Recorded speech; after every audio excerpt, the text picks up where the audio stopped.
Professional sports is at the forefront of adoption of social media. We as fans, we're all loyal to at least one team or one league, and we don't shy away from voicing our opinion when it comes to the loyalty for our fan or our team. I mean, some of you guys don't do that, but some of you guys will attend a game and you'll show a sign either supporting your team or totally against your team. We as a society, we crave to be connected to people that are higher up on the social ladder than us. For most women, like Dayna, they like to connect to celebrities such as the Kardashians. And for most men, and not necessarily just men, but sports fans in general, like to be connected to their favorite team or their favorite athlete. Professional sports in most ways is uniquely suited for social media. Things happen so fast and so frequent that platforms such as YouTube and Twitter are the ideal tools to keep connected with career-ending injuries, franchise acquisitions, or highlight reel plays. Now, there's no better social experience than attending a large stadium filled with the biggest fans from all across the world. But if you can't make it, you can't afford the ticket, you can't make the trip to the stadium, the best way to do it is online through social media. You get on there and you can chirp and tweet, and just trash talk with other fans online. Now, as a big sports fan myself, I feel like right now is the best time to be a sports fan. Before the adoption of social media, as you can see here, the only way we could connect to our favorite athletes was through their agents, through the brands, through the leagues, or through the press.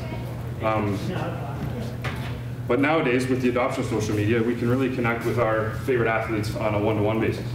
And the beauty about social media, and marketing, is creating that two-way conversation between the brand and the consumer.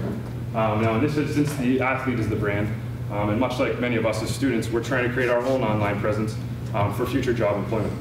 These athletes are really promoting themselves as the elite athletes in the highest level of sport.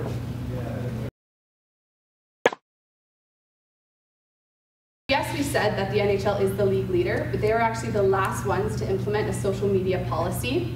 And what they implemented it just this past September. And what it is it's used to regulate how players, coaches, and any league stakeholders use social media. It's designed to prevent players from putting their teams at an advantage or disadvantage by leaking any false information. And the most important part and the most talked about part of the policy is the blackout period. So what this is 2 hours prior to a game, anyone that's involved with the NHL can't use any form of social media.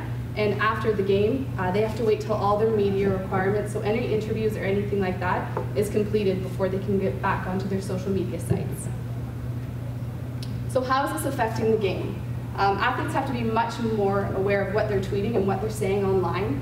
They're now held responsible for all of their social communications. There's no middleman in between controlling the message. They can go directly to their fans. And they're actually fined for breaking the policy. Starts at about $2,500, but it varies just depending on how severe it is. And it also affects the fans, so betting and gambling. If a player is to come off the ice and start tweeting about how they're having a terrible game, it's going to affect how you're betting and gambling on the game. Before the adoption of social media, players were just known as a number, a weight, a position, a title. But now with the use of social media, you can actually get to know your favorite players in a different way, a more personal way, and you can actually connect and interact with them. Right now, the NHL has a record-breaking fan engagement. They have the top grossing sports app in Canada and the US. And what they're really doing is promoting fan bases and creating a community. It's not just the teams and the players that are doing this, but the NHL is doing this as a league. Here's an example, just a tweet they sent out saying, just getting people to hashtag their favorite team. So they're starting to trend on Twitter, and they're starting to bring their communities together. Another way they're doing this is tweet-ups. So this started from one fan in 2009 who just wanted to watch the first round of the playoffs with some other fans, so started a tweet-up and got some people to meet him at a local sports bar.